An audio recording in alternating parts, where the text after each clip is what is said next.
Hallå! Älgen! Hallå! Okej, ta en till. Ljud högt och det rå.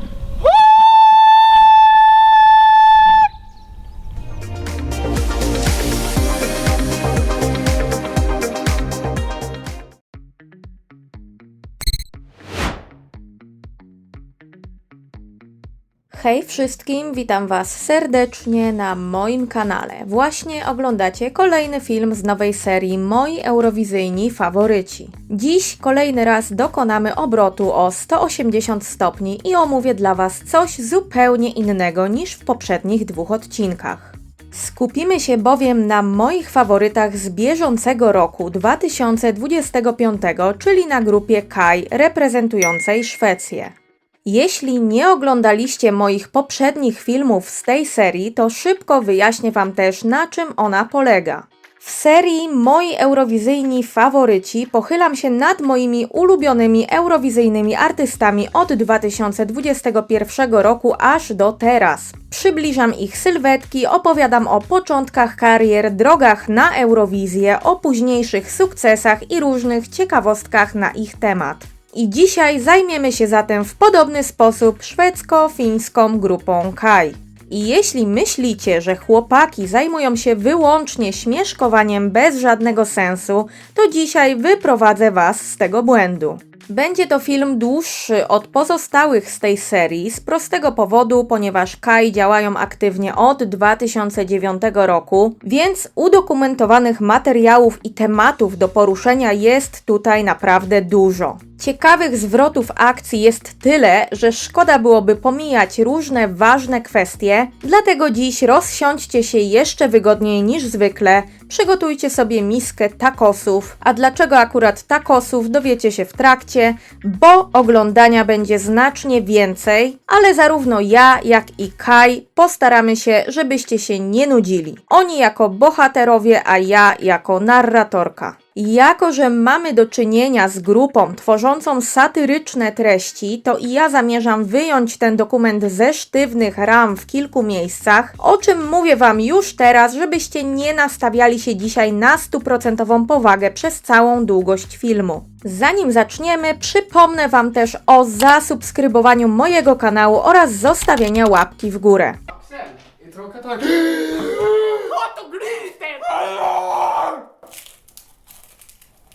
Już kliknęliście co trzeba? Jeśli tak, to zaczynamy fascynującą podróż pełną ciekawych zbiegów okoliczności.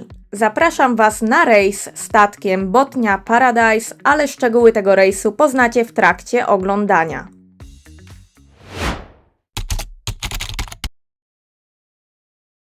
Na samym początku musimy cofnąć się aż o 16 lat, bowiem to właśnie wtedy początek ma historia naszych dzisiejszych bohaterów. Trzech 16-latków w 2009 roku zakłada swój zespół, a jego nazwa pochodzi od pierwszych liter ich imion. Bo KAI to trójka przyjaciół, czyli Kevin, Axel i Jakob. Znali się jednak od dzieciństwa, a wspólnym znajomym Jakoba i Kevina był właśnie Axel. Wszyscy troje są przedstawicielami szwedzkiej mniejszości narodowej w Finlandii. Pochodzą z Ostrobotni, a konkretniej z gminy Wyro.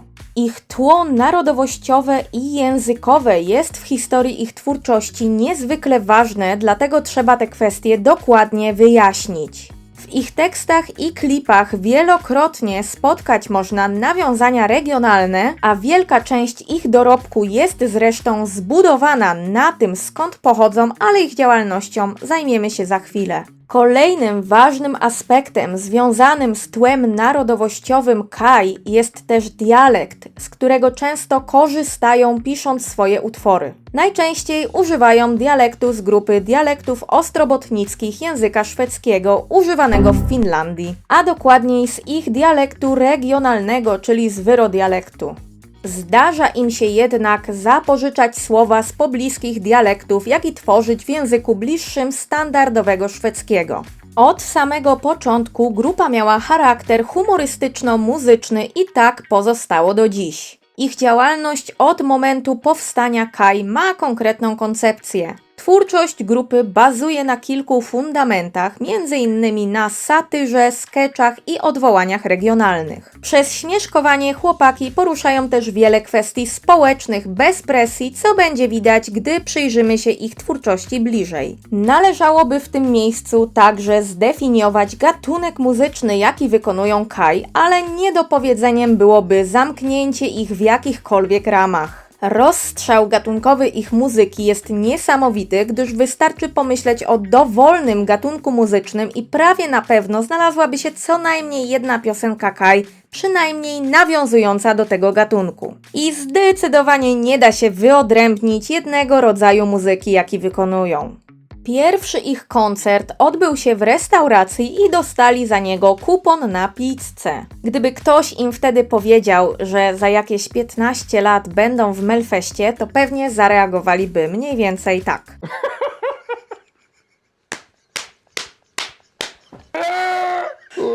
Po założeniu zespołu musieli odbyć obowiązkową w Finlandii służbę wojskową, a gdy wrócili już do codzienności, kontynuowali rozwijanie swojego zespołu. Bardzo szybko zabrali się za konkrety i nagrywanie pierwszego albumu. Właśnie wtedy poznali swojego producenta Janne Hirty, z którym współpracują do dziś i w jego studiu stworzyli wszystkie swoje albumy jak dotąd. Det här är ju jättelänge sedan, säkert åtminstone 15 år sedan som jag var på en keikka och spelade, alltså med ett band på en non-företagsfest i Malax, Åminne. De var ju ganska unga då. Och då kom de faktiskt och frågade mig om de skulle ha möjlighet att komma till min studio och spela in en skiva. Do tematu pana producenta wrócę jeszcze później, bo to również ciekawa postać tej historii. Pierwszy duży muzyczny przełom Kai zalicza już w 2012 roku, wydając oficjalnie swój debiutancki album. Do jakiejkolwiek rozpoznawalności było jednak jeszcze daleko. Ale lokalne społeczności prędko zaczęły dostrzegać Kai i rok po swoim oficjalnym debiucie otrzymali oni swoje pierwsze wyróżnienia. Dużym wydarzeniem w 2013 roku było otrzymanie przez Kai nagrody imienia Leifa Sjöstroma, który był fińsko-szwedzkim karykaturzystą i dziennikarzem. Tym samym Kai dostali także stypendium na rozwój działalności. Następną nagrodę otrzymali jeszcze tego samego roku na gali Nöjesgalan w kategorii Najlepsza produkcja amatorska za swoją piosenkę Hey Money Chic. Tutaj wtrącę szybko pewną sprawę organizacyjną od siebie. Nie chciałabym, żeby ten film za chwilę polegał na wymienianiu co rusz to kolejnych nagród i wyróżnień, jakie do nich trafiły, dlatego skupię się po prostu na tych najbardziej znaczących nagrodach dla całej historii Kai. I tu na chwilę się zatrzymam, bo sekundę wcześniej wspomniane Hey Money Chic to bardzo ciekawa piosenka.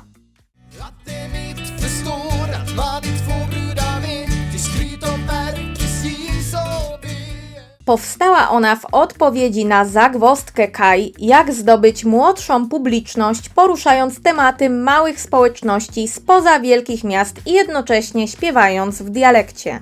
Jak opowiadali dla Yle w 2013 roku, musieli zastanowić się, co w muzyce przyciąga publikę w ich wieku. Zerknęli więc na listy popularnych piosenek i doszli do wniosku, że to tematyka ma szansę przyciągnąć słuchaczy i szybko stwierdzili, że trzeba nagrać coś nietypowego o tym, jak zdobyć partnera lub partnerkę, bo to właśnie o relacjach międzyludzkich często opowiadają utwory, których słuchają ludzie w ich wieku. Nazwali to nawet pip-popem, gdzie pip w języku szwedzkim odnosi się do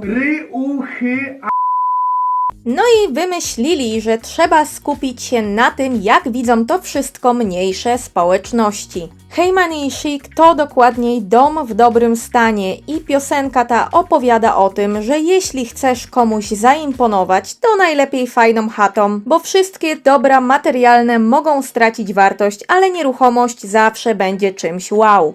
Jak podsumowano to w artykule z wywiadem na temat tej piosenki, nieruchomość ma wartość, bo przecież nawet jeśli przyjdzie apokalipsa, to mając swój dom nadal możesz sobie hodować ziemniaki. I trudno w sumie nie oprzeć się wrażeniu, że koncepcja tego utworu w naprawdę ciekawy sposób trochę naśmiewa się z materializmu, jaki czasem wychodzi z ludzi na światło dzienne, gdy decydują, co jest kluczem do nawiązania z kimś znajomości. Kariera Kai rozwijała się, choć głównie regionalnie, ale ich starania były regularnie zauważane. W 2014 roku otrzymali nagrodę za promocję szwedzkich dialektów w Finlandii, a rok później zostali uhonorowani tytułem Ostrobotnian Roku. I choć nigdy oficjalnie nie stali się ambasadorami szwedzkich dialektów w Finlandii, to często byli za nich uważani. Jak sami twierdzą, nie odrzucają tej roli. Do kwestii językowych nawiążę jeszcze w sekcji ciekawostek. W międzyczasie w 2014 roku Kai zakładają swoją własną wytwórnię muzyczną pod nazwą Pias Productions, przy użyciu której wydają swoje kolejne piosenki i albumy. Kolejnym dużym przełomem było w 2014 roku wydanie piosenki Yo No Ea Yo Yolo Ya No. Utwór ten znalazł się także na albumie Local Producerat Pias wydanym później tego samego roku. I tutaj znowu musimy zatrzymać się na chwilę, żeby dobrze zrozumieć fenomen Yo No Ea Yo Yolo Ya No, bo jest to jeden z najbardziej znanych hitów Kai aż do dzisiaj. Yo no ja yo yo no ja no. Była to piosenka o tyle znacząca, że dzięki niej Kai przebili się do szerszej świadomości także poza swoim regionem. Podczas wywiadu dla Västra Nyland z 2015 roku Jakob powiedział nawet, że ta piosenka zaczęła być większa od nich samych. Mamy tu do czynienia z utworem, który opowiada pewną historię, zarówno w przypadku teledysku, jak i tekstu. I członkowie Kai wcielili się tutaj też w konkretne role. Aby zrozumieć ten fenomen, trzeba zatem powiedzieć, o czym opowiada właściwie ta piosenka.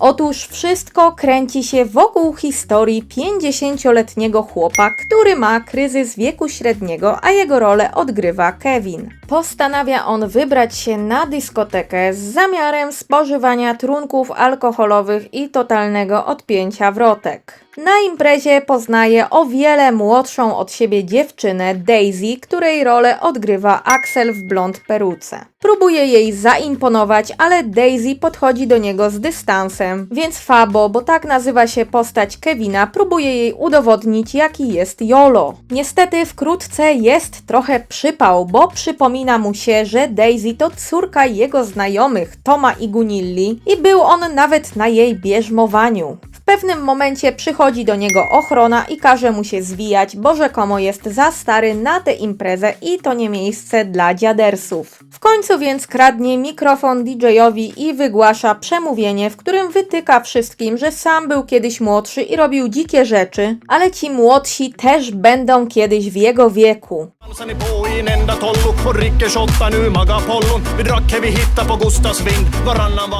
Klip kończy się ujęciem na skacowanego po imprezie głównego bohatera. Budzi go jego żona, grana przez Jakoba, która oznajmia mu, że dziś na obiad wpadną ci znajomi, którzy są rodzicami Daisy, co dobija go jeszcze bardziej niż skutki wczorajszego chlania. 2014 rok to także rok przełomowy pod innym względem, bo Kai debiutują na deskach teatrów Vasa. Powstaje Pias Elo Pias, które było koncertem ze skeczami. I już wtedy okazało się, że zapotrzebowanie na Kai content tego typu jest ogromne, gdyż zaplanowano 3 wydarzenia, a końcowo odbyło się ich aż 24 ze względu na zainteresowanie. I teraz musimy się trochę cofnąć w czasie, bo nie powiedziałam Wam jeszcze o pewnym projekcie Kai, który w zasadzie praktykowali oni przez parę lat, rok po roku, a mianowicie o Julekalender. I mówię Wam o tym dopiero teraz, nie bez powodu, a powód jest taki, że w tym momencie prawdopodobnie będzie to prostsze do zrozumienia, a także będę miała możliwość odwołania się do paru rzeczy. Julekalender to coś na kształt kalendarza adwentowego w formie skeczy, które w wykonaniu Kai możecie obejrzeć na YouTubie, a częściowo także na YLE. Każdy sketch opowiada o czymś innym, ale nie brakuje nawiązań do wcześniejszej, jak i późniejszej twórczości Kai. Oglądanie tych sketchów jest w stanie uświadomić nam, jak wszechstronni byli od początku swojej kariery i jak szerokie spektrum potrafią osiągnąć ich pomysły. Linki na pewno zostawię Wam w źródłach.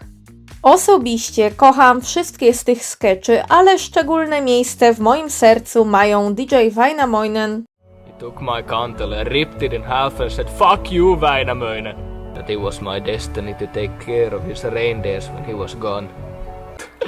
So cute. Come on, we'll show you my studio. It's right there.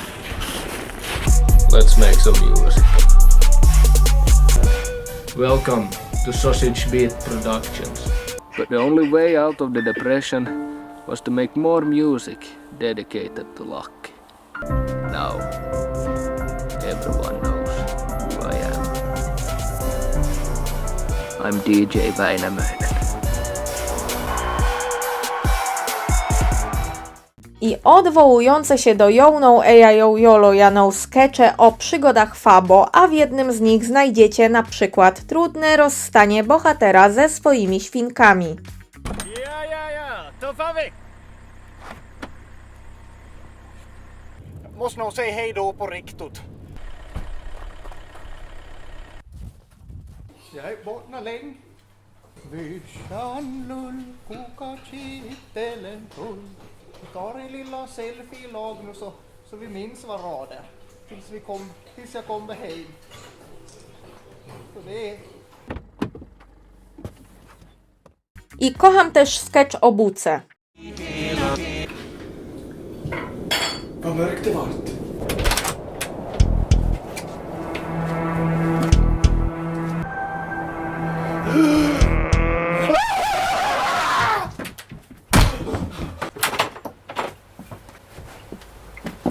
Inte är det någon här.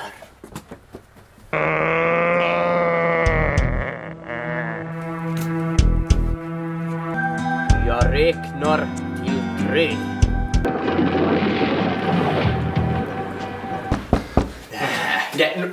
Nu är det färdigt. Nu tar vi honom.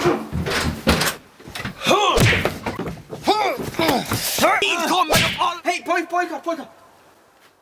Koniecznie napiszcie w komentarzu, czy jak byliście dziećmi, to baliście się buki, bo ja się bałam, ale myślę, że gdybym wtedy obejrzała ten sketch, to już bym się pewnie nie bała.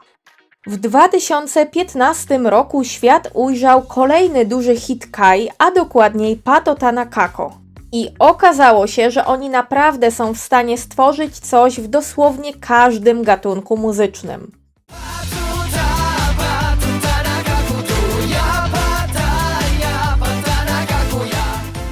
Otóż Pato Tanakako to piosenka utrzymana w stylu J-popu i K-popu, w tym przypadku przez grupę zwanego Kai-popem. Tutaj musimy na chwilę powrócić do tematu ich wieloletniego producenta. Ciekawostką jest, że wcześniej wspomniany przeze mnie Janne Hyöty pisał także utwory na rynek japoński, więc pomysł na taką piosenkę wcale nie jest aż tak abstrakcyjny. Ale do Japonii wrócimy jeszcze później. Pato Tanakako również jest swojego rodzaju fenomenem, o którym trzeba opowiedzieć. Cały utwór opowiada głównie o stereotypie babci, którą znamy z memów, a niektórzy także z doświadczenia. A dokładniej babci, która ciągle dokłada wnusiom jedzenie, aby ani przez pół minuty nie byli przypadkiem głodni. Po tej ilości jedzenia nawet dziadka prawie zmiata z planszy. Ważną częścią zarówno teledysku, jak i samej piosenki jest mikrofalówka, która jest też planem występu Kai.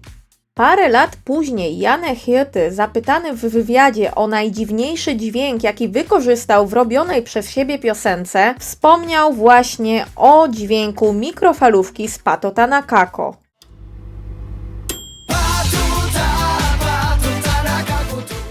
Jeśli waszym marzeniem byłoby, a moim było kiedyś ugrzanie sobie żarcia w tej konkretnej patotanakowej mikrofali, to niestety, ale jest ona ponoć zepsuta.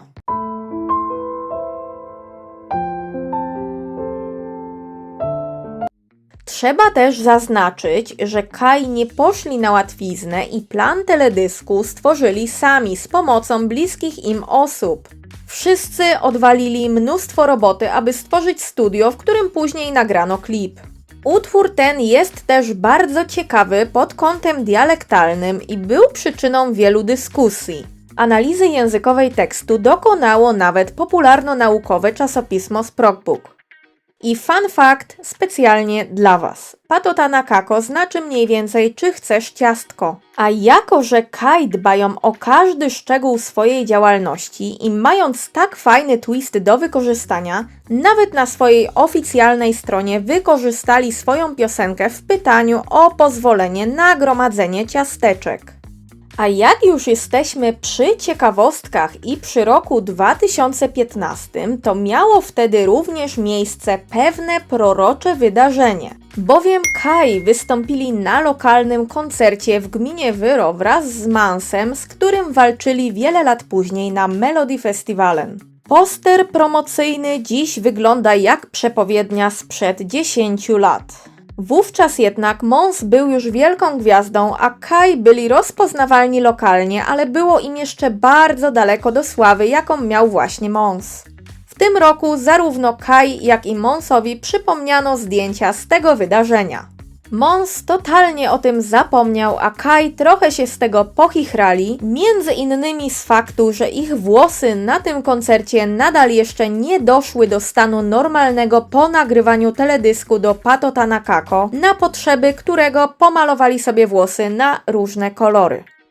Następnie w 2015 roku powstało Kailand, które generalnie było podcastem i programem radiowym dla YLE. Projekt był oparty na sketchach i każdy z nich był zakończony utworem Kai stworzonym specjalnie na tę okazję. Kolejnym ważnym utworem w dyskografii Kai jest Taco Hey, wydane w 2016 roku.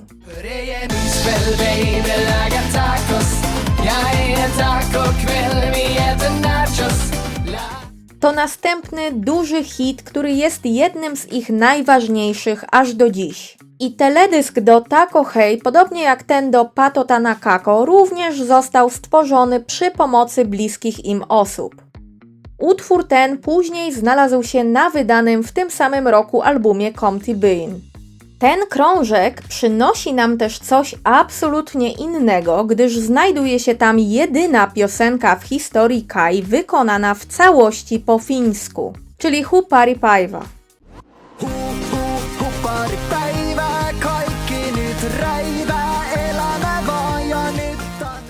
O tym, dlaczego jest to jedyna jak dotąd piosenka Kai po fińsku i czy naprawdę do końca tak jest, opowiem Wam także później. Na wzmiankę zasługuje także tytułowy utwór z tego albumu, czyli Comty Bean, bo to również bardzo ważny utwór z ich całej dyskografii.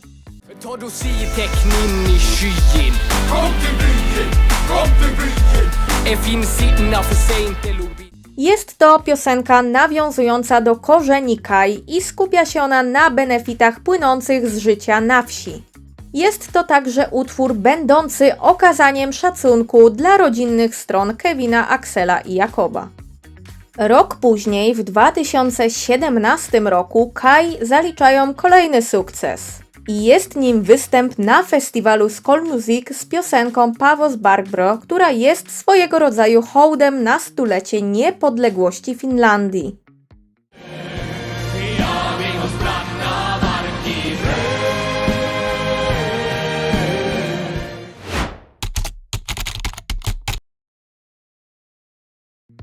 Bardzo ważnym wydarzeniem w karierze Kai było napisanie i odegranie przez nich w 2018 roku musicalu Gambamark.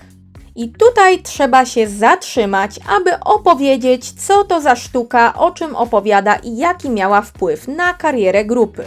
Zacząć trzeba od tego, że musical ten był ogromnym sukcesem. Po raz pierwszy został wystawiony w teatrze w Vasa i był później wystawiany aż do 2019 roku.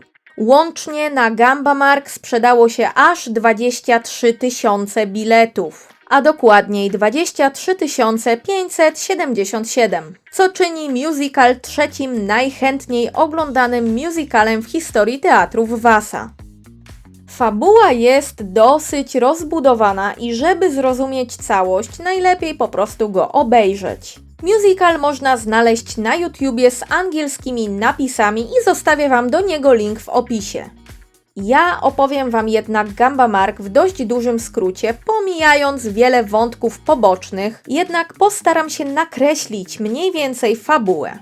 I uwaga, jeżeli ktoś z Was nie oglądał, a chce obejrzeć, to będę teraz dużo spoilerować. Na ekranie macie informacje, kiedy skończę rzucać spoilerami o fabule. Akcja musicalu toczy się na fikcyjnej wiosce Gamba Mark w Ostrobotni. Wszystko rozpoczyna się od momentu, w którym wioska ta ogłasza niepodległość od reszty Finlandii i staje się niezależnym państwem, uznanym między innymi przez Rosję i Koreę Północną. Cała fabuła kręci się wokół działań despotycznego lidera Gamba Mark, czyli Kurta, którego rolę odgrywa Axel, oraz wokół całkowicie odmiennego od niego syna, którego rolę odgrywa Jakob.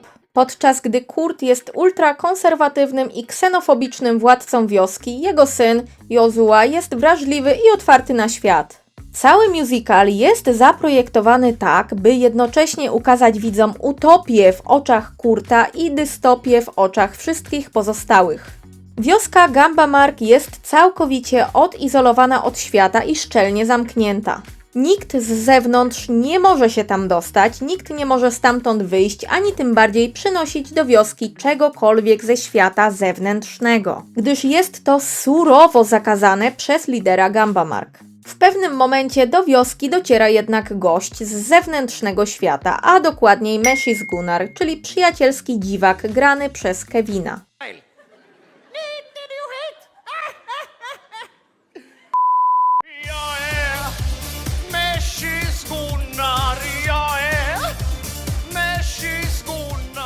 Meshis Gunnar szybko zaprzyjaźnia się z Jozuą i przynosi mu szmuglowane z zewnątrz ciastka, które stają się pretekstem do wypędzenia Meshisa Gunnara z Gamba Mark.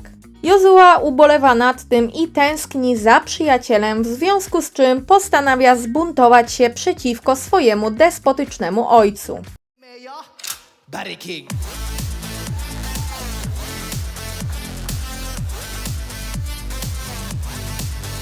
Barry King. Odkrywa wtedy, że nie tylko on chciałby się uwolnić od rządów Kurta. W dalszej części cała społeczność Gamba Mark wraz z Jozuą próbuje różnych intryg, aby obalić totalitarne rządy Kurta. W końcu udaje im się to.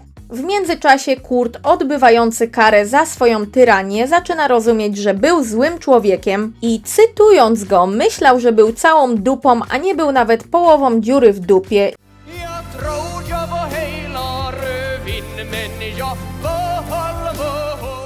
I przechodzi przemianę, a musical kończy się powrotem Meshisa Gunnara do wioski i radością całej społeczności.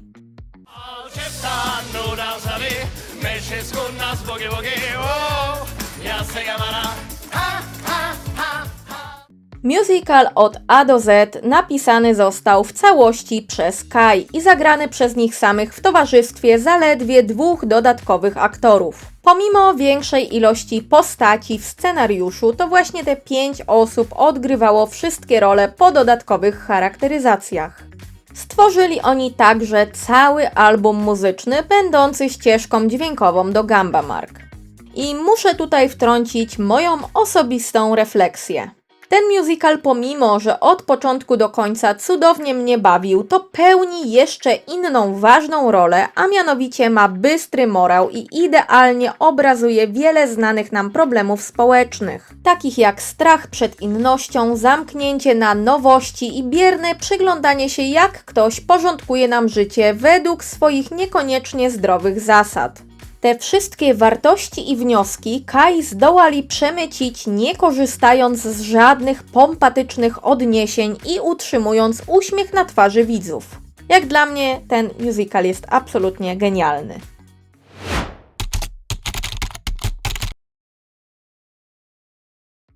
I na razie nie wychodzimy jeszcze z teatru. W tym samym roku, 2018, Kai tworzą show w Helsinkach w Teatrze Aleksandra. Koncert ten był znakiem prestiżu, jaki grupa wówczas zaczynała uzyskiwać. Całość również można obejrzeć na YouTubie i na Yle, a link znajdziecie w opisie. Z tego wydarzenia pochodzi też pewien ważny w karierze Kai występ, a dokładniej mowa tu o Nissan Bromsa. Jest to parodia arii operowej Nessun Dorma Pucciniego. Nissan bromsa, Nissan bromsa. Cały utwór opowiada o tym, że Nissan się wykrzaczył z powodu braku opon zimowych, zatrzymał się w rowie i nie da się go wyciągnąć pomimo prób. Po prostu jest lipa totalna i smutek. Wartym odnotowania faktem jest, że grupa zadbała o odpowiedni dobór słów naśladujących dźwiękowo włoski oryginał. Głównym wykonawcą jest tutaj Jakob, który w stylu operowym śpiewa całą piosenkę. Jego umiejętności pozytywnie skomentowała m.in. szwedzka śpiewaczka operowa Marianne Eklof. Pomimo, że miało to miejsce w 2018 roku, występ zdobył znacznie większą popularność po tym, jak Kai wygrali Melody Festivalen i spotkał się z pozytywnym odbiorem. Jest jeszcze jedna wersja coveru Nessun Dorma zrobiona przez Kai.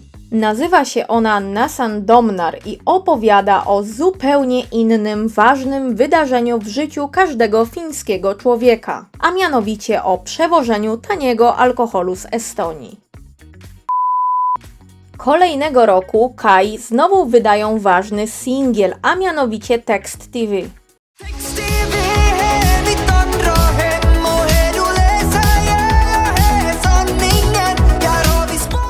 Podczas wykonań tej piosenki do dziś korzystają z rekwizytów. Jest to bowiem piosenka o wspaniałości telegazety. Kevin wciela się tam w największego udokumentowanego fana teletekstu, który cały dzień w pracy nie może doczekać się późniejszego relaksu z pilotem przed najukochańszą telegazetką. Jakob śpiewa z telewizorem na głowie, a całość przekazu spaja Axel. I tutaj mam dla Was pewną ciekawostkę. W szwedzkiej telegazecie pojawiły się życzenia powodzenia dla Kai po wygraniu Melfestu. W 2019 roku zorganizowany zostaje wielki koncert pod nazwą Kai Tio. Grupa świętowała wówczas swoje 10-lecie i koncert ten celebruje ich jubileusz. Cały show opiera się na ich najpopularniejszych wówczas utworach i przerywnikach w postaci krótkich śmieszków i ciekawostek. På nästa bild så är det en bild också på Kevin. Så han gosar med sin kanin Bo Håkan. Och på nästa bild så är han i det kan vi från i fjol till det. Był to zdecydowanie koncert z rozmachem. Zorganizowany był bowiem na hali sportowej Botnia-Hollen w Vasa. Z tego wydarzenia powstał także jubileuszowy album Kai z wersjami live ich największych hitów, wykonanych właśnie podczas tego show. Zapis transmisji jest także na YouTubie, więc jeżeli jesteście ciekawi, to obejrzyjcie. Będziecie mieć oczywiście link w opisie. I w pewnym sensie tutaj też byliśmy świadkami przepowiedni, bo oprawa tego koncertu w wielu miejscach nawiązuje do Melfestu, w którym mieli wziąć udział dopiero 5 lat później. Jag vet inte ens varför ska vi göra det här. Alltså Jakob som har lagt upp de här lamporna vill ju som bara lek Melodifestivalen han. Man kan dela upp mitt liv i före och efter operationen. Att du bara operera. Nej. Melodi nummer 1. Karalotin. Kai.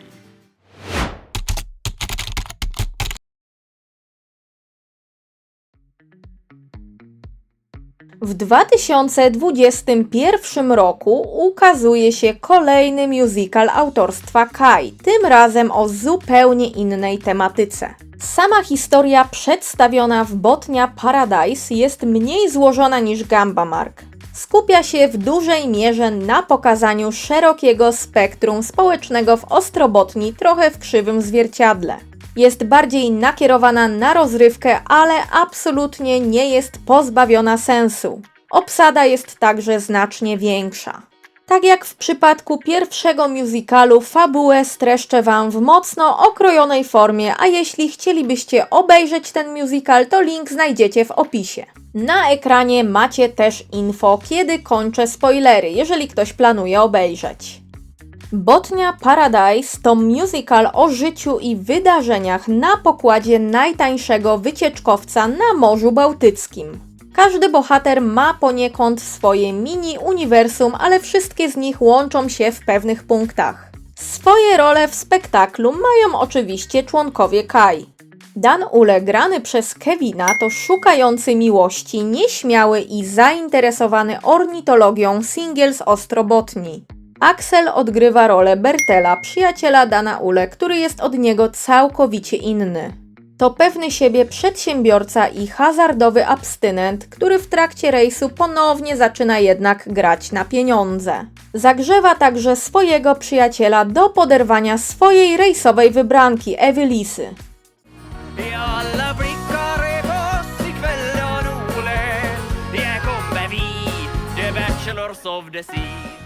Przy postaci granej przez Jakoba musimy się jednak zatrzymać na dłużej, ponieważ okazała się ona prorocza i jest to zarówno śmieszne, jak i zaskakujące. Odgrywa on rolę Benjamina, charakterologicznie podobną do jego postaci z musicalu Gambamark. Jest wrażliwy, poszukuje swojej drogi i marzy o wielkiej karierze w Szwecji. Dorastał oglądając Melodifestivalen i Allsång w Skansen. Na statku pełni rolę młodego artysty, animatora i maskotki łabędzia, a z tej ostatniej roli jest najmniej zadowolony. Skulle du vilja ha en choklad? Varsågod! Skulle du vilja ha en choklad? Oj, du fick 2! Det är din lyckodag idag! Jag är minit. Podczas rejsu poznaje także swoją miłość, Julię. Jego artystyczna kariera na statku nabiera tempa i w pewnym momencie dostaje szansę na występ w Melodifestivalen. Na samym końcu musicalu dowiadujemy się, że zrobił prawdziwą karierę i udało mu się nawet uścisnąć dłoń króla Szwecji. Melodubidoo, allsång på Skansen. En kväll i juni fick han skaka kungens hand. I w samej fikcji teatralnej nie byłoby to może niczym nadzwyczajnym, gdyby nie fakt, że później w prawdziwym życiu kariera Kai potoczyła się podobnie i Jakob naprawdę dostał propozycję z Melfestu, a później uścisnął dłoń króla. This hand shook the hand of the king. So Benjamin is finally there. Ale o tym co, jak, gdzie i kiedy opowiem Wam później. Botnia Paradise okazało się równie dużym sukcesem co Gambamark, a nawet większym, gdyż łącznie na ten musical sprzedano niemal 4000 więcej biletów niż na Gambamark. Zanim przejdziemy dalej, to mam dla Was jeszcze mały bonus. Otóż na pokładzie Botnia Paradise miała miejsce wzmianka o Polsce. Jag har allt under kontroll. Jag säger en gång att jag hade kontroll. Nå, andra gången du skulle börja importera gamla lastbilar från Polen. Skåpet var smidfullt av Det var Wojciechs fel och det vet du.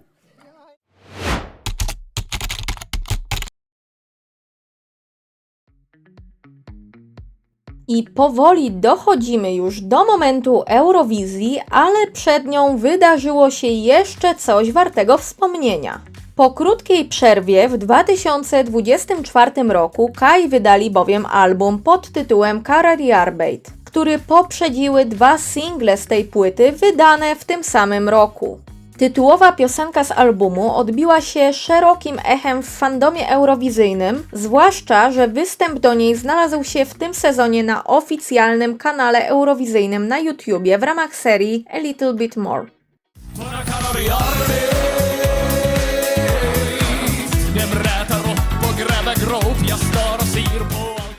Ja sama nagrywałam nawet dodatkową reakcję na tę piosenkę. Album ten jest utrzymany w konkretnej stylistyce od początku do końca i sygnuje nową erę w karierze Kai. Znalazło się tam mnóstwo ciekawych piosenek, a największą popularność zdobyły tytułowe Karariarbeit o oglądaniu chłopów w robocie, Firmansman o benefitach z pracy w firmie,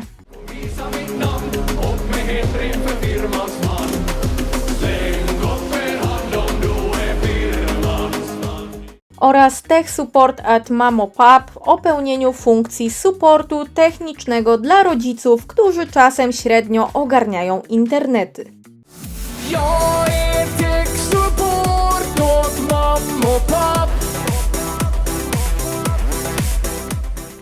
Od siebie dodam, że kocham ten album i towarzyszy mi dosłownie codziennie od dnia, w którym go odkryłam.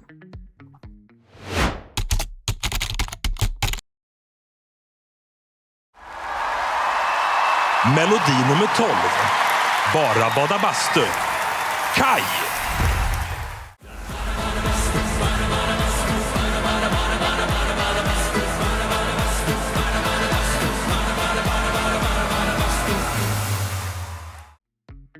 I zanim zaczniemy historię eurowizyjną Kai, musimy określić, w jakim miejscu w kontekście rozpoznawalności znajdowali się oni, gdy pisali Bara Bada Bastu. Byli oczywiście dość popularni w regionie Ostrobotni, kojarzyć mogli ich użytkownicy szwedzkiego języka w Finlandii, ale na pewno nie byli oni wówczas szeroko rozpoznawalni w całym kraju ani poza nim. I pomimo, że tworzyli w Finlandii, to fakt, że korzystali głównie z języka szwedzkiego i jego dialektów, ograniczał wcześniej ich popularność wśród Finów. Nie byli oczywiście anonimowi, regularnie tworzyli, byli aktywni i pojawiali się w różnych miejscach, organizowali wydarzenia na różną skalę, pojawiali się nawet na większych koncertach, ale wszystko to działo się głównie w ramach rozpoznawalności regionalnej i wśród szwedzkiej mniejszości narodowej. Gdy ogłoszono, że wezmą udział w Melodifestivalen, zdecydowana większość dzisiejszych fanów miała wówczas dopiero pierwszą szansę, by ich poznać. Cała eurowizyjna historia Kai rozpoczęła się od Karin Gunnarsson, czyli producentki muzycznej Melodifestivalen. Jest to jedna z najbardziej znaczących postaci na tamtejszym rynku muzycznym. Natrafiła ona na informacje o Kai w prasie zupełnie przypadkowo i przypomniała sobie, że miała wcześniej już styczność z ich muzyką. Zdarzyło jej się bowiem słuchać na Spotify duetu Hoja i w rekomendacjach pojawili się wtedy Kai, których muzyka wydała jej się zabawna i wzbudziła pozytywne odczucia. Co ciekawe, Hoja pojawili się także później na Melodifestivalen jako interval act. Karin zdecydowała się więc zaproponować Kai udział w szwedzkich preselekcjach. Skontaktowała się wówczas z Axelem, wysyłając mu zapytanie. Och jag läste igen och så ropade jag till min fru som kom och läste det och vi googlade som vem är det här och som bara jo det här är nog the real deal. och så screenshotade jag det och skickade åt er. Och så var det en sån där what the fuck smiley tror jag. Ja, det var också liksom sådär att jaha wow, det är så här det går till. Och liksom att man nu har vi den här möjligheten. Att det var ganska läskigt att om vi ska göra det här, vad ska vi i så fall skriva om? Ganska snabbt börjar man tänka på det. Så ganska fort var vi inne på det här bastu-temat. Så. Chłopaki na początku byli bardzo zaskoczeni i jak sami wspominają, nie mogli w to uwierzyć, ale przystali chętnie na te propozycje i zaczęli tworzyć piosenkę. A pomysł na nią ponoć pojawił się dość szybko. Jak mówią, chcieli zrobić coś typowego dla Finlandii na szwedzkiej scenie. Zdecydowali więc, że najlepiej będzie przemycić fińskie motywy w odwołaniach, na przykład do sauny. W tekście pojawia się też aria Sajonma. Jest to fińska piosenkarka, która tak jak Kai brała udział w Melodifestivalen z tą różnicą, że więcej niż raz. Wspomnienie o niej dodaje piosence dodatkowego znaczenia, gdyż Kai, odwołując się do niej, spoili idealnie wszystkie motywy zawarte w piosence, a mianowicie kontekst Melfestu i sauny, gdyż Arya Sayonma niegdyś napisała książkę właśnie o saunie i jest uznawana za ambasadorkę saunowania. Sama Arya była zachwycona zarówno utworem Barabadabastu, jak i byciem częścią jego fenomenu. Fiński, szwedzkojęzyczny dziennik Hufvudstadsbladet wcześniej zapytał ją, czy pojawi się na finale Melfestu, by wspierać Kai, na co odpowiedziała, nawiązując do tegorocznej piosenki eurowizyjnej z Finlandii, Ich komme. Pojawiła się tuż przed finałowym występem Kai wraz z prowadzącymi. Skoro analizujemy już Barabadabastu, koniecznie trzeba wspomnieć też o tym, że prócz dialektu przewijają się też tam słowa po fińsku, takie jak yksi, kaksi, kolme, czyli raz, dwa, trzy. Yksi, kaksi, kolme, sauna. Problematyczne mogło okazać się jednak inne słowo, a mianowicie które uznawane jest za lekkie przekleństwo w języku fińskim. I o ile w preselekcjach nie stanowiło ono większej przeszkody, o tyle na eurowizyjnej scenie mogłoby wywołać zamieszanie. Bo EBU, jak to EBU, znane jest z cenzurowania słów, które w jakikolwiek sposób mogą zostać odebrane jako za mocne. Na szczęście dla piosenki Kai nie musieli się go pozbywać. I fakt faktem, to po prostu idealnie tam pasuje i ciężko mi sobie wyobrazić Barabadabastu bez tego. Wróćmy jednak do samego procesu tworzenia hitu. We wspólnej współpracy szwedzko-fińskiej narodził się fenomen pod tytułem Barabadabastu. Barabadabastu, du har inte producerat låten, men de var här och jobbade med låten. De ringde åt mig en dag och sa att de skulle vilja komma till studion och spela in någonting, att de hade en ny grej på gång. Och sen kom vi senare fram att det var Melodifestivalen det var faktiskt frågan om. Och då kom de hit och vi spelade in dragspelet till låten här faktiskt med en sån här lokal dragspelare som heter Bo Lund som också har varit med tidigare på låtar. Vi spelade in den dragspelet och så satt vi lite sång på låten då, lite sångstämmor och sånt här i den här studion. Czas na pewną polską ciekawostkę. W tworzeniu piosenki brał udział Robert Skowroński, czyli szwedzki producent i muzyk polskiego pochodzenia. Swojego czasu był on nawet dość znany w Polsce za sprawą grupy Nex, której lata największej popularności przypadały na okolice 2008 roku, czyli jak byłam jeszcze piękna i młoda.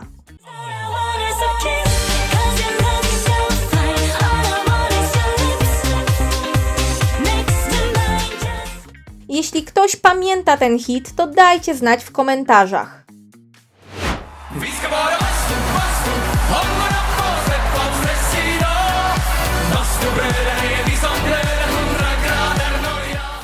Na samym początku absolutnie nikt nie spodziewał się, że to właśnie Kai mogą wygrać Melodifestivalen. Szorowali oni doły we wszystkich początkowych przewidywaniach bukmacherskich. I mówiąc o dołach, mam na myśli dosłownie ostatnie pozycje, z których szansa na zwycięstwo graniczy z cudem.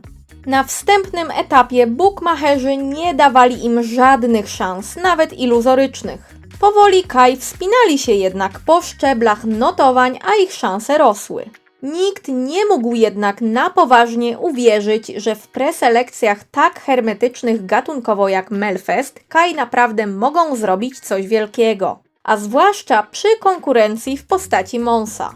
Teraz musimy zatrzymać się na chwilę i wyjaśnić to, co powiedziałam parę sekund temu. Zakładam, że oglądają mnie fani Eurowizji, a większość fanów Eurowizji wie, czym jest Melodifestivalen, jakie są jego zalety, jakie są jego wady i cała specyfika, ale czuję się w obowiązku nakreślić sytuację, aby obraz był pełny.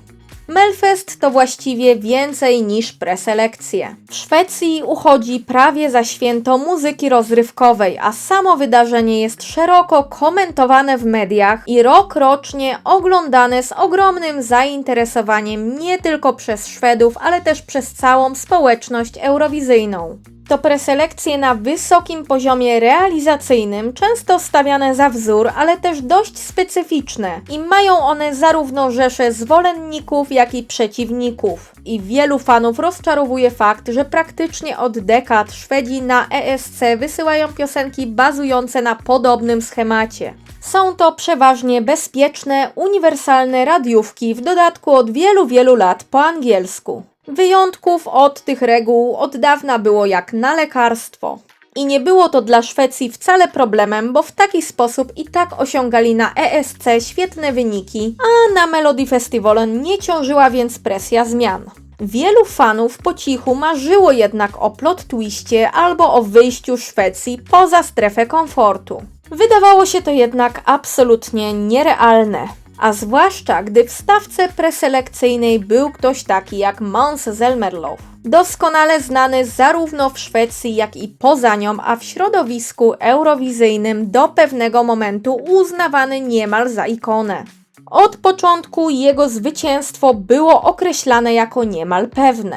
I nawet gdy tuż przed finiszem Kai dotarli w notowaniach bookmacherów aż na drugie miejsce, mało kto miał odwagę wierzyć, że w tak niesprzyjających okolicznościach może się wydarzyć coś tak zaskakującego jak zwycięstwo Kai. Barabadabastu było w końcu piosenką totalnie niebrzmiącą jak potencjalny winner Melfestu. Nie dość, że śpiewane po szwedzku, to jeszcze z użyciem dialektu. Nie dość, że Kai nie byli jeszcze szeroko rozpoznawani, to mieli konkurencję w postaci wielkich nazwisk, a w dodatku przyjechali z Finlandii. Nie dość, że nie była to typowa piosenka popowa, to jeszcze była specyficzna i zabawna. Teoretycznie to nie miało prawa się udać. Ale Kai mieli coś innego. Efekt świeżości, umiejętność wzbudzania sympatii i uśmiechu oraz szczerość. Co przełożyło się na wsparcie fanów, których ciągle przybywało, aż w końcu Kai stało się szerzej znanym fenomenem, czego inni w stawce mogli pozazdrościć.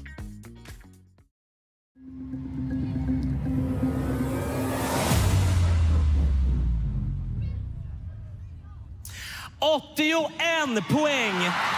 Det här innebär att Kai är vinnaren av Melodifestivalen 2025.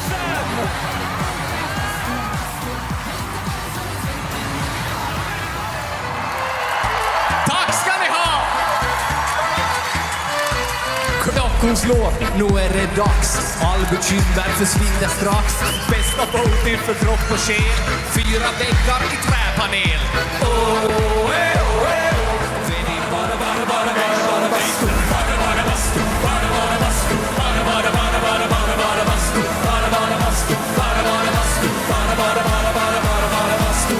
Tack Sverige! I stało się niby niemożliwe, a jednak się udało. Kai wygrali Melodifestivalen. Nie dość, że dostali ogromne wsparcie fanów i zwyciężyli w melfestowym televotingu, to jeszcze zgarnęli oni dużo punktów od jurorów, osiągając w głosowaniu jurorskim wysokie drugie miejsce.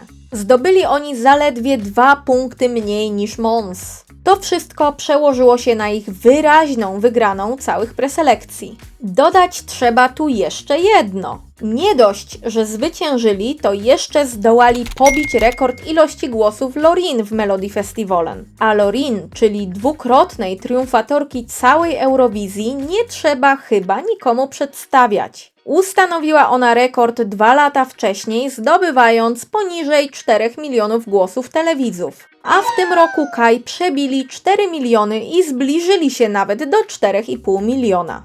Taki obrót spraw nie spodobał się jednak każdemu, a zwłaszcza tym, którzy przegrali. Z kronikarskiego obowiązku wspomnę, że niektórzy uczestnicy Melfestu nie posiadali się z radości po ogłoszeniu wyników, co do pewnego stopnia mogłoby być zrozumiałe, a jednak niektórym konkurentom Kai zdarzyły się dość niefortunnie brzmiące wypowiedzi. Szkoda jednak poświęcać temu czas w tak dynamicznej historii, ale w spisie źródeł znajdziecie artykuły na ten temat, jeśli jesteście zainteresowani.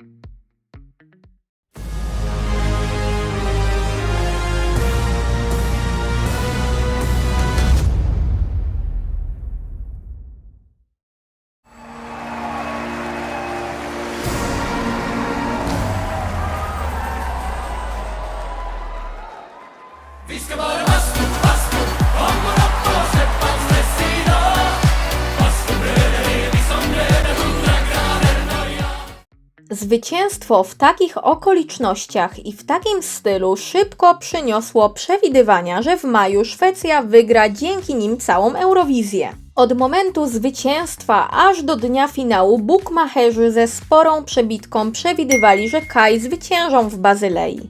Jednocześnie w trakcie sezonu 2025 fenomen, jakim się stali, wciąż przybierał na sile i rozprzestrzeniał się po całej Europie, co tylko umacniało ich pozycję potencjalnych zwycięzców eurowizyjnych. Barabadabastu szybko przebijało się do czołówek viralowych hitów na Spotify w większości europejskich krajów, w tym Polski. Głównym konkurentem Kai w walce o triumf był JJ z Austrii, którego zwycięstwo było również realnym scenariuszem, pomimo znacznie mniejszych szans według bukmacherów.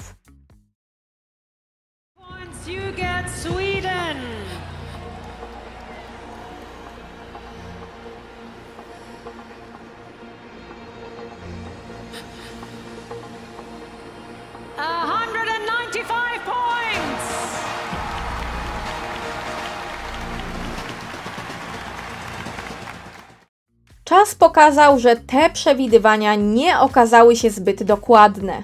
Absolutnie nie znaczy to jednak, że Kai nie poradzili sobie świetnie, gdyż zajęli oni końcowo 4. miejsce, zdobywając łącznie 321 punktów. Pomimo braku zwycięstwa nie możemy mówić o porażce. Kai reprezentowali bowiem godnie Szwecję oraz w pewnym sensie Finlandię i zdobyli mnóstwo fanów w całej Europie. Stali się szeroko rozpoznawalni zarówno w Szwecji, jak i w Finlandii i z powodzeniem kontynuują karierę, która po Eurowizji nabrała zawrotnego tempa, nawet jeśli wynik w Bazylei był ciut słabszy niż zakładano. Barabadabastu zarówno przed, jak i po Eurowizji podbijało wiele playlist z najczęściej słuchanymi utworami, także globalnie. Całkiem niedawno wybiło im już 100 milionów odtworzeń na Spotify. Nadal jest to jedna z najchętniej streamowanych piosenek Eurowizji 2025, a Kai cieszą się z 4. miejsca, które zajęli.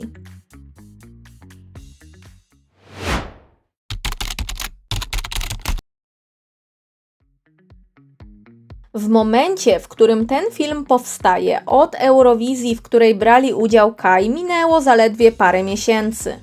W tak krótkim czasie teoretycznie nie powinno wydarzyć się zbyt wiele do przeanalizowania.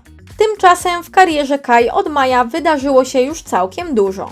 I choć długofalowo będziemy mogli ocenić wpływ Eurowizji na ich działalność dopiero za jakiś czas, to koniecznie musimy wspomnieć o tym, co zdążyło się wydarzyć w tak krótkim czasie od finału w Bazylei. A wydarzyły się rzeczy znaczące. Być może Kai nie wygrali Eurowizji, ale wygrali tak naprawdę wiele, za co lokalna społeczność, z której się wywodzą, jest im naprawdę wdzięczna. W ich rodzinnej gminie Wyro, odkąd tylko wygrali Melfest, aż do teraz wszystko kręci się wokół ich legendy. Wszędzie można napotkać symbole nawiązujące do nich i pokazujące, jak dumni są z nich tamtejsi ludzie. Vöyri on nyt Suomen ja maailman kartalla.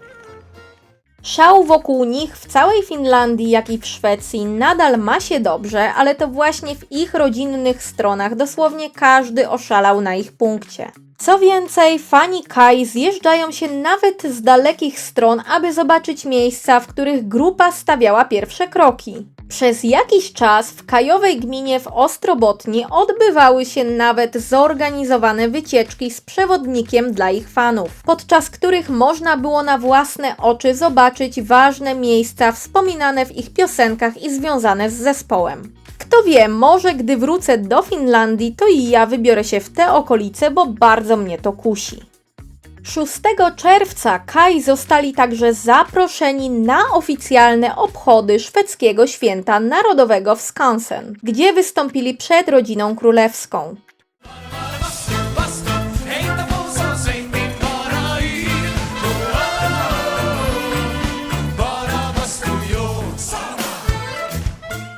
I pamiętacie, jak jakąś chwilę temu opowiadałam wam o Botnia Paradise i bohaterze granym przez Jakoba? W musicalu jego postać, czyli Benjamin, uścisnął rękę króla. I tak się składa, że właśnie 6 czerwca tego roku wydarzyło się to naprawdę. I Jakob naprawdę uścisnął rękę króla. En kväll i juni fick han skaka kungens hand. In 2001 we did the musical Botnia Paradise, where your character Benjamin sings about, shaking hands with the king, summer day in June. Yeah. And what did you do today? This hand shook the hand of the king. So. Niedługo później Kai wystąpili także w Allsång på Skansen, czyli w legendarnym szwedzkim widowisku muzycznym z udziałem najpopularniejszych artystów w kraju. I co ciekawe, wykonali tam oni satyryczną piosenkę na temat ich wyniku na Eurowizji i nawiązali do stagingu zwycięskiej piosenki, czyli Wasted Love JJ'a.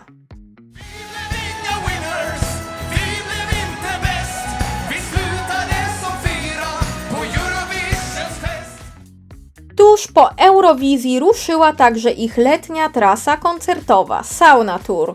W ramach tego cyklu Kai dali ponad 30 koncertów w Szwecji i Finlandii. Trasa ta całkiem niedawno zakończyła się i można śmiało powiedzieć, że była naprawdę dużym sukcesem, a koncerty cieszyły się ogromnym zainteresowaniem. Na początku lipca wydali oni również swój pierwszy poeurowizyjny singiel pod tytułem Mosquito. Komar to jest zwierzę, jego mać, jak cię nie to nie może spać. Mosquito, el bandito, el terroristo, el diablo. Współautorem piosenki jest Robert Skowroński, o którym mówiłam wam wcześniej. Jest to mocna i bezkompromisowa piosenka dotycząca tego, jakim dziadostwem są komary, że bzyczą, gryzą i w ogóle to perkele. Kai zostali także nominowani w aż 4 kategoriach na szwedzkiej gali Rockbjörnen. Walczyli o zwycięstwo jako grupa roku, przełom roku, szwedzka piosenka roku i także w kategorii, w której nie byli nominowani bezpośrednio jako grupa, ale nominowani zostali ich fani. Głosowanie było otwarte i również oddawałam tam codziennie swoje głosy. Gala odbyła się 17 września i Kai zdobyli na niej nagrody w kategoriach grupa roku oraz przełom roku. Co jest świetnym wynikiem, by the way. W połowie października Kai wydali kolejny poeurowizyjny singiel pod tytułem Karaoke, do którego powstało nawet wideo.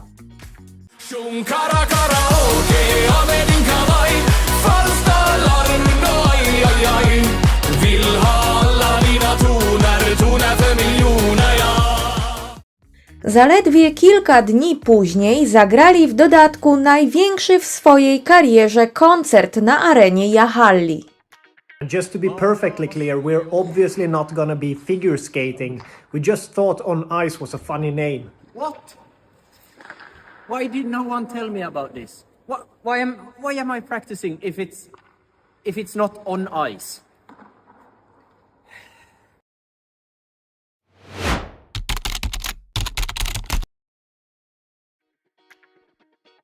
Wielu kwestii nadal nie poruszyłam, a nagromadziło się tego naprawdę sporo. O większości wiedziałam już wcześniej, ale szukając materiałów do tego filmu ciągle natrafiałam na kolejne ciekawostki, o których szkoda byłoby tu nie wspomnieć. Niektóre z nich są ciężkie do osadzenia w głębszym kontekście czy chronologii, więc poruszę je w sekcji ciekawostek. Sekcja ta będzie prawdopodobnie dłuższa niż zwykle, ale obiecuję, że będzie naprawdę ciekawie.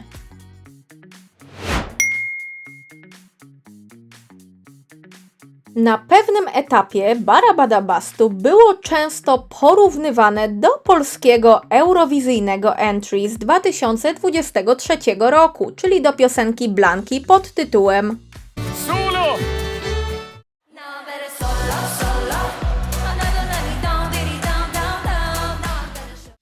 Media i fani szybko zwrócili bowiem uwagę na podobieństwo melodii w refrenach obu utworów, co poskutkowało wieloma artykułami o iście clickbaitowych tytułach sugerujących, że szwedzka piosenka jest plagiatem utworu Blanki. Przyznam szczerze, że sama słyszę pewien wspólny mianownik obu melodii, ale w mojej opinii to zdecydowanie zbyt mało i oskarżenia o plagiat są zdecydowanie zbyt crazy. Zwłaszcza gdy weźmiemy pod uwagę zupełnie inny klimat, styl, tematykę i wykonanie obu piosenek. Ale pogłoski te dały nam bardzo fajne mashupy Barabadabastu i Solo, więc jesteśmy na plusie. Vi ska bara bastu, hångla upp och släppa all stress idag. Bastu bröder, det är vi som glöder 100 grader noja. Bara bastu, hejta på så sveip din vara ur. Oh, oh, oh. Bara bastu, jo. Sauna.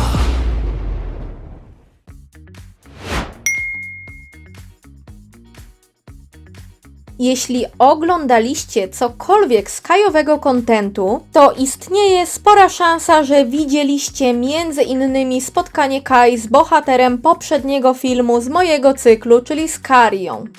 Mogliście widzieć też kultowe już wykonanie coveru Cha Cha Cha przez Kai.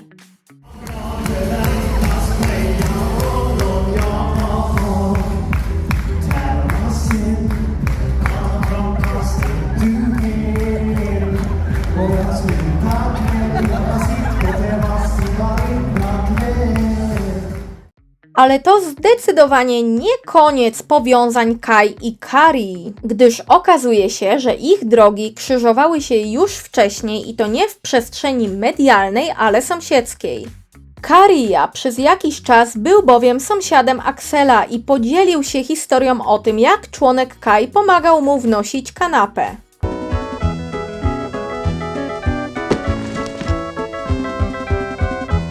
W tej historii swoją rolę odegrał także kot Axela, który wówczas sobie uciekł.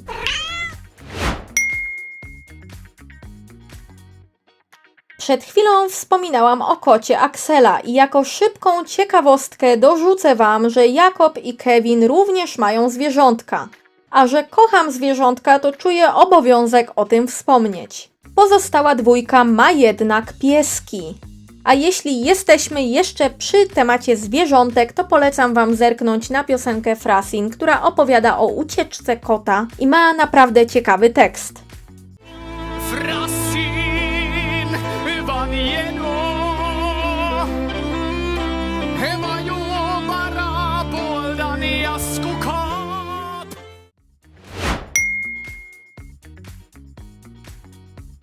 Bardzo ciekawa mini afera miała miejsce w trakcie Melody Festivalen, a właściwie faktycznie miejsce miała ona trochę wcześniej, bo podczas nagrywania materiałów pokazywanych przed występami. Każdy uczestnik był bowiem pokazywany w swojego rodzaju pocztówkach poprzedzających utwory, jak zazwyczaj podczas wszelkich preselekcji. Kai w swojej pocztówce rozmawiali w samochodzie z Nanne Grönvall. Wszystko byłoby w porządku, gdyby nie fakt, że Axel oraz Kevin nie mieli poprawnie zapiętych pasów podczas jazdy, co od razu zostało wyłapane przez tabloidy.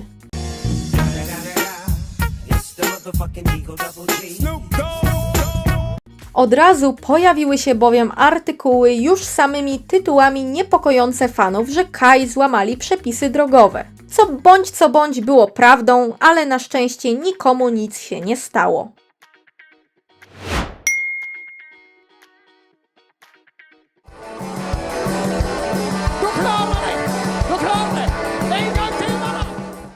Kai to nie tylko Kai, chociaż dokładniej mówiąc Kai to Kai, ale też Virgins, a Virgins to Kai, ale w turbo wersji syna koleżanki twojej starej. Nic nie ogarniacie, od tej chwili staje się poważna i śpieszę z wyjaśnieniem. Otóż Kai na pewnym etapie stworzyli też swój zespół alter ego właśnie o nazwie Virgins. Cała idea tego projektu polegała na karykaturalnym i satyrycznym przedstawieniu subkultur zgromadzonych wokół muzyki rockabilly. W utworach Virgins często pojawiał się m.in. motyw Volvo, alkoholu i życia na krawędzi. Tematyka utworów Virgins była satyryczna, ale skupiona wokół zgoła innych spraw niż typowa dla Kai twórczość. Więc to, co powstało w ramach Virgins, można określić jako jeszcze większe odpięcie wrotek i dowód na to, że każdy ich krok jest naprawdę starannie opracowany, a oni sami są świetnymi aktorami i potrafią wcielić się w naprawdę wiele ról. Ciekawą kwestią jest też fakt, że podczas odgrywania tych ról Virgins potrafili naśmiewać się z Kai w tej alternatywnej rzeczywistości, co wnosi tę satyrę jeszcze kilka poziomów wyżej. Den förbannade Klein Tombilan i humorgruppen Kai har gjort en bra sak ikväll, då heter ta Ibhus. Jag kommer born to burn. Oj, 2, oj, 2, 3, vi kommer in och...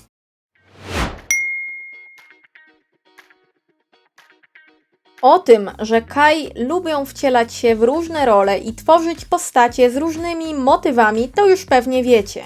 Wspomniałam wam już o co najmniej kilku sytuacjach, w których Kai wcielali się w jakieś postaci, a przed chwilą wspomniałam wam nawet o całym zespole ich alter ego. Takich przypadków było więcej i nie o każdym zdołam powiedzieć, bo wchodzenie w rolę praktykują oni w ogromnej ilości skeczy i całych utworów, ale wspomnę wam jeszcze o jednym, który uważam za wyjątkowo zabawny i na czasie, a mianowicie o Leifie na koncercie Kai Teo. W tę rolę wcielił się Kevin, a Jakob i Axel byli jego orkiestrą i chórzystami. Hej då människa, knall och på. Hobo axlar, knä och tå.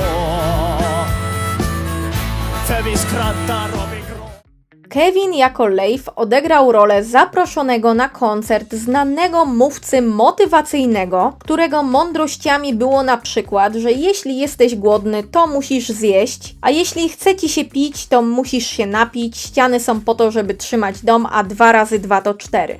Założę się, że tego o życiu nie wiedzieliście. Nåja, jag ska ta och berätta för er om en gång till jag var spela på en krisdrabbad båt. Det var nämligen så att jag var och spelade i Vör. Och jag hade uppstått något av en humanitär kris där så den stängd halva hallen. Vad skulle den nog köpa? Djuptallrikarna och springa om byxorna. Det var där så sa jag åt den här. Man ska inte sörja det man saknar, utan glädjas åt det man har. Och nu hör ni gott folk, gedan ett i Vör har den både K och S-market!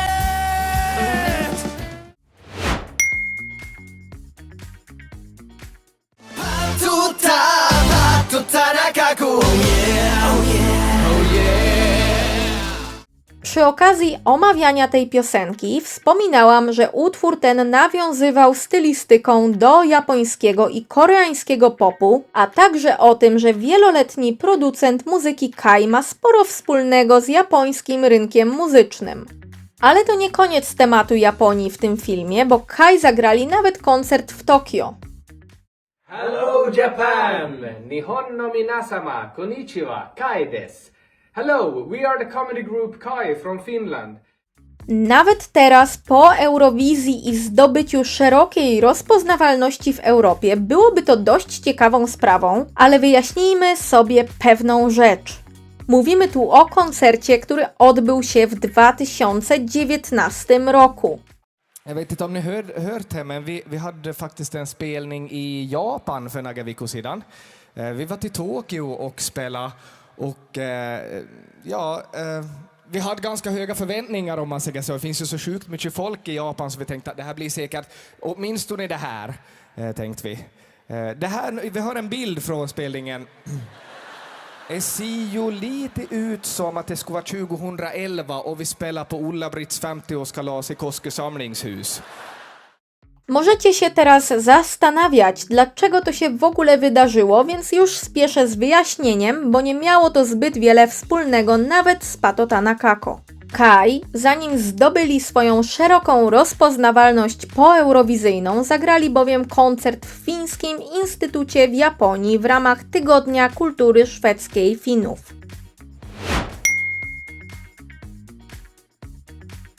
Poza działalnością Kai, członkowie zespołu robili i robią też różne inne rzeczy związane szerzej z mediami lub działalnością artystyczną. Każdy z nich ma wykształcenie związane z mediami lub produkcją medialną. Kevin kształcił się jako inżynier dźwięku, Axel studiował dziennikarstwo, a Jakob fotografię i edycję filmową oraz był związany także z radiem.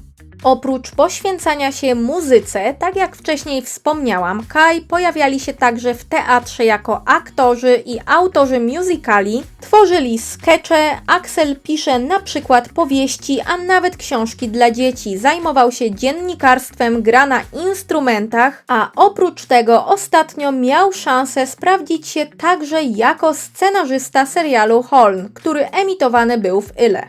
Co ciekawe, w serialu tym jedną z głównych ról zagrał także Jakob. Można to obejrzeć nawet na YouTubie, więc zostawię Wam link w opisie. Kevin z kolei gra na gitarze i często produkuje też muzykę dla Kai.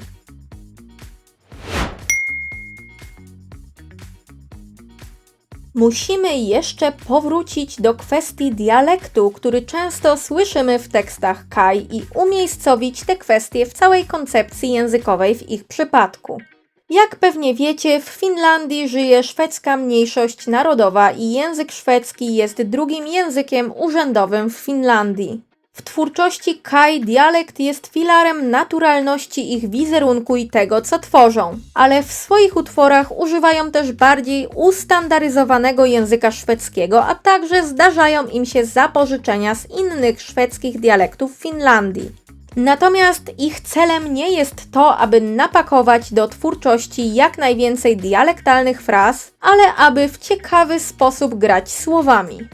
Po latach tworzenia utworów zawierających dialekty, nieformalnie stali się oni ambasadorami szwedzkich dialektów w Finlandii. Przez większość życia tworzyli w języku szwedzkim i jego dialektach, a także wychowywali się i żyli w otoczeniu bliskich z tej samej mniejszości narodowej.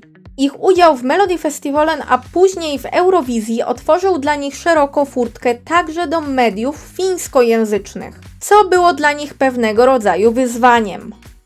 Mikä sille tuli? Mene sekaisin kaiuttimista. DNAlta. Totta kai. Jak sami wspominają, wywiady przeprowadzane w całości po fińsku trochę ich stresowały, pomimo że względnie znają ten język, jednak do tej pory nie używali go na co dzień tak intensywnie, jak musieli zacząć w momencie, gdy fińskie media zaczęły poświęcać im o wiele więcej uwagi. Podkreślają oni jednak to, jak ważne jest, aby otworzyć się także dla fińskojęzycznej publiki i uwzględnić ją w swoich poczynaniach, by wspólnie z nią cieszyć się tymi chwilami. Wcześniej powiedziałam Wam także o jedynej piosence Kai wykonanej w całości po fińsku, czyli Huparipäivä. I tutaj dodatkowe wyjaśnienie. To piosenka, która oryginalnie pochodzi z serii Julkalender, ale potem doczekała się także wersji studyjnej. I ta wersja zawiera część po szwedzku. Ska vi heia nu, helan korvet teija vuu. Tomaatto, päron, karnevaalen, riksottan, kivakare, bakkanaalen, centraalen. Kan du simma flickan, har du flygande mus i din jackofickan? Hejsan, det är skogatan, pungen inte dansa. Liksom Bambi är skoghästen, stillbesten, liv i västen, laksoppan i Jannen, Munk, Jakob och Kaja. Utwór ten jest ciekawy także dlatego, że w pewnym sensie możemy go uznać za autosatyrę z ich strony, gdyż celowo jest on napisany w sposób uwypuklający słabą znajomość języka fińskiego i zawiera nie do końca poprawne sformułowania, wymyślone słowa i ogólnie tekst ten nie ma większego sensu. Drobne śmieszki z motywem słabego fińskiego w przypadku mniejszości narodowej pojawiały się także w paru innych miejscach ich twórczości. Na przykład w piosence Tango Tas z 2012 roku i w musicalu Botnia Paradise.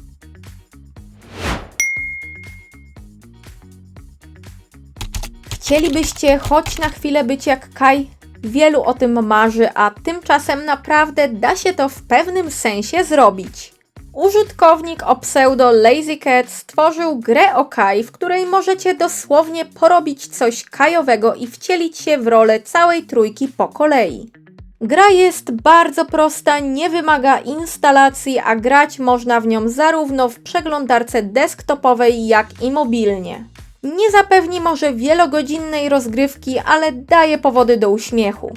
Cała rozgrywka polega na przygotowaniu sauny, a każdy członek Kai ma inne, krótkie zadanie do wykonania. Kevin ma porąbać drewno, Axel ma przynieść do sauny wodę, a Jakob ma rozpalić tam ogień. Gracz musi wykonać wszystkie zadania po kolei, zmieniając postać, którą się porusza. Cała gierka ma kilka dodatkowych, przesympatycznych elementów, z których można skorzystać.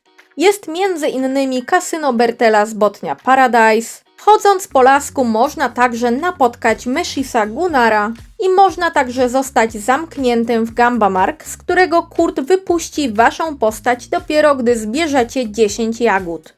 W opisie filmu zostawię wam link do tej gry.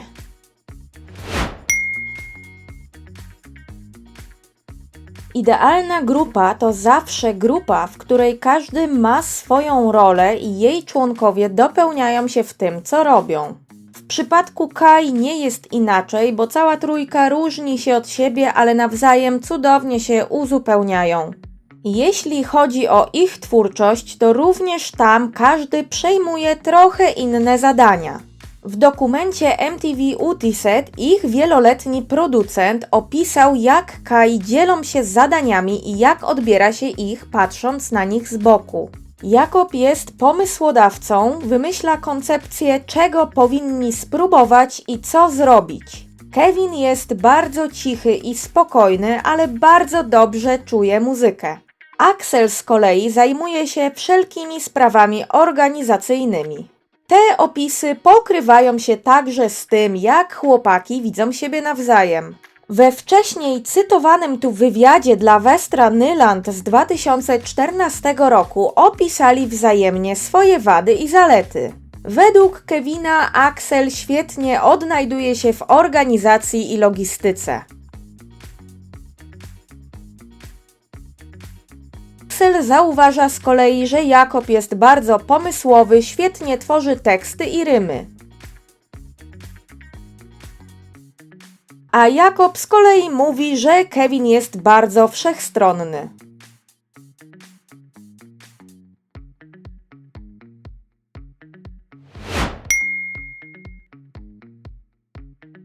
A czy wiedzieliście o tym, że Kai kochają saunę? Nie no, okej, to wiedzieliście na pewno. Ale czy wiedzieliście jak bardzo? Odpowiedź brzmi naprawdę bardzo. Bardzo. We wspomnianym chwilę wcześniej dokumencie rodzice Jakoba opowiedzieli, że miłość Kai do sauny jest tak wielka, że potrafili przesiadywać w saunie po 17 dni pod rząd, a sauna była przez nich tak eksploatowana, że aż zepsuł się w niej piec. Hårda bastare. Ja, det är nog, vi kommer nog på andra plats. Ja, långt ner. Ja. En sommar var det 17 dagar på raden som de var i bastu på villan. De bastade så hårt till sist så gick bastukaminen sönder. Wyjazd do Bazylei musiał być więc dla nich bardzo męczący. W końcu to tyle dni bez sauny. Ale nie, nic podobnego, kochani. Sauna przyjechała do nich do Bazylei. I nie była to jakaś tam sauna, którą ktoś zbił im z desek w Szwajcarii. Specjalna sauna przyjechała do nich do Bazylei aż z Ostrobotni w ramach projektu Bastut i Basel. Była to mobilna sauna przewieziona, przyczepiona oczywiście do Volvo, jakżeby inaczej, które pokonało tysiące kilometrów drogowych, aby kaje mogły sobie trochę posaunować w Bazylei. Piękna sprawa.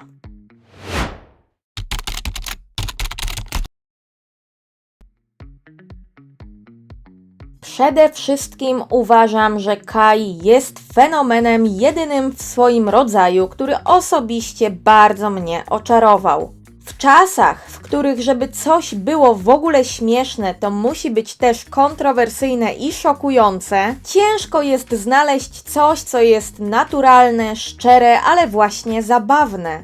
I niesamowite, że w tak dynamicznych czasach, w których ciągle potrzebujemy więcej dopaminy, twórczość Kai, nawet ta sprzed wielu lat, nie zdezaktualizowała się ani nie okazała się po latach kontrowersyjna. O co jest naprawdę bardzo łatwo, gdy dziś odkopiemy różne bawiące ludzi wiele lat wcześniej treści. Oni jednak sprawiają wrażenie, jakby wyprzedzili swoje czasy. No, ale to są dość ogólne stwierdzenia, a muszę wam przecież powiedzieć, co przekonało mnie samą.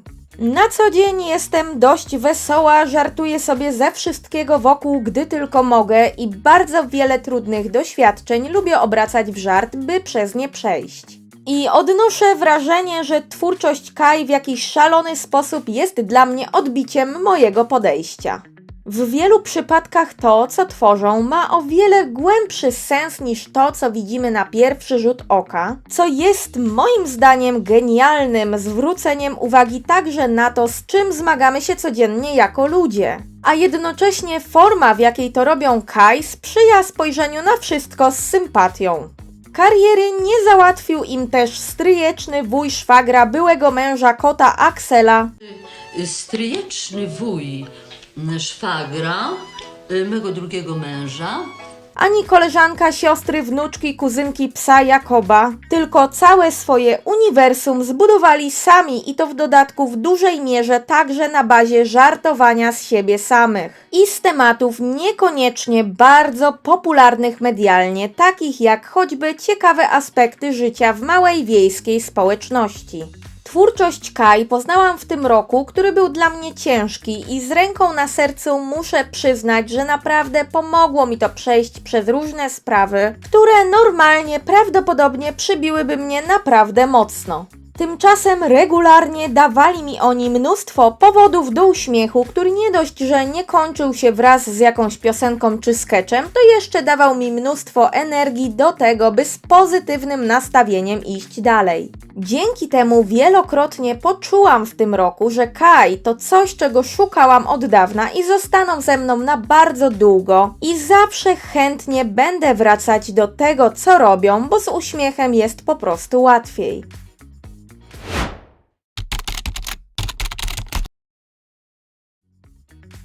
To tyle, jeśli chodzi o dzisiejszy film. Zdaję sobie sprawę, że ciekawych rzeczy dotyczących Kai jest o wiele więcej, ale wsadzenie ich wszystkich do jednego filmu byłoby szaleństwem wydłużającym ten film o kolejną godzinę lub dwie, a chciałabym, żeby ten film był przystępny zarówno dla osób, które już znają Kai, ale także dla osób, których wiedza na ich temat ograniczała się do tej pory do tego, że byli na Eurowizji.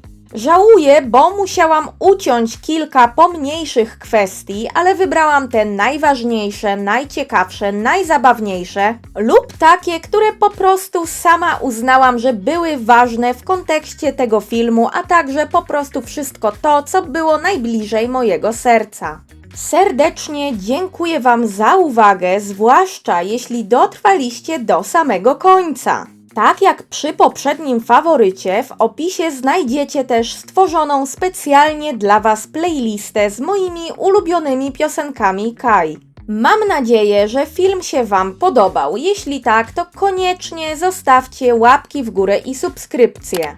Obowiązkowo zostawcie też komentarze i dajcie mi znać, co myślicie zarówno o dzisiejszym filmie, jak i o Kai. Czy ich lubicie? Czy przed obejrzeniem znaliście jakieś ich piosenki? Które ich utwory poza Barabadabastu lubicie najbardziej? Chętnie się tego dowiem i poczytam wszystkie wasze refleksje i opinie.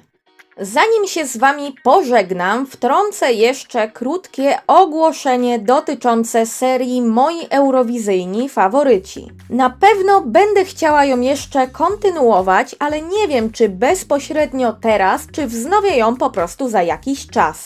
W ciągu najbliższych tygodni na pewno pojawi się u mnie kilka krótszych filmów, co nie znaczy, że ta seria przestanie istnieć.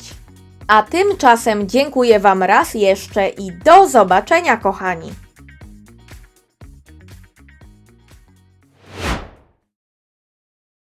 Fuck, okay. Fuck.